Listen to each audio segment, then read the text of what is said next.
नमस्कार, आप देख रहे हैं वॉइस ऑफ अमेठी। तो चलिए रुक करते हैं आज की प्रमुख और बड़ी खबर पर। अखिलेश बोले, वस्त्रों से योगी हैं सीएम, विचारों से नहीं। सीएम ने कहा, दुष्कर्मियों के साथ खड़ी है सपा। उपचुनाव में करहल से सपा प्रत्याशी तेज प्रताप यादव के लिए सपा अध्यक्ष अखिलेश यादव ने घिरोर के चापरी मैदान पर जनसभा को संबोधित किया। उनके निशाने पर सीएम योगी और भाजपा रही। उन्होंने कहा कि सीएम योगी आदित्यनाथ केवल वस्त्रों से योगी हैं, विचारों से नहीं।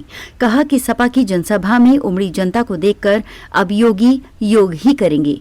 उन्होंने सपा को राष्ट्रीय पार्टी बनाकर नेताजी का सपना पूरा करने की बात कही। पूर्व सीएम ने कहा कि उत्तर प्रदेश की 9 सीटों पर उपचुनाव हो रहा है, लेकिन सरकार ने मान लिया है कि वे ये चुनाव नहीं जीतेंगे।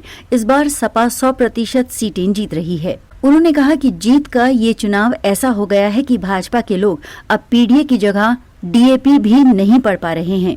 किसानों को आज डीएपी की आपूर्ति सरकार नहीं कर पा रही है।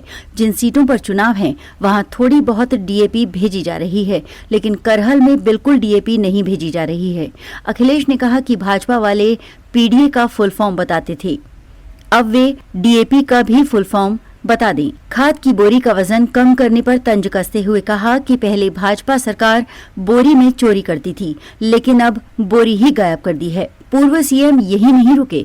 उन्होंने कहा कि डीएपी की आपूर्ति इसलिए नहीं की जा रही है ताकि बाद में उद्योगपति मित्रों से मिलकर बाहर से अनाज मंगाकर मोटा मुनाफा कमा सके।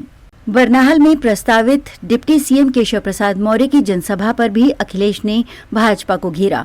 उन्होंने कहा कि डिप्टी सीएम को जब पता चला कि जनसभा में कोई नहीं है तो उन्होंने सभा निरस्त कर दी।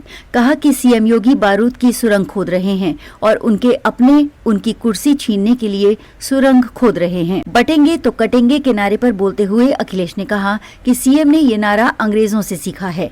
भाजपा वाले अंग्रेजों के वचनवंशी और विचारवंशी हैं। भाजपा बांटकर राजनीति करना चाहती है, जबकि सपा पीडीए से जोड़कर राजनीति करना चाहती है। उन्होंने कहा कि महाराष्ट्र का परिणाम आने के बाद उत्तर प्रदेश की कुर्सी से भी बदलाव होना शुरू हो जाएगा। इस दौरान सांसद डिंपल यादव और सपा प्रत्याशी तेज प्रताप यादव मौजूद रहे। खबरों में अब तक के लिए बस इतना ही। फिर होगी आपसे मुलाकात ऐसी ही किसी बड़ी और खास खबर के साथ। तब तक के लिए नमस्कार और देखते रहिए वॉइस ऑफ अमेठी।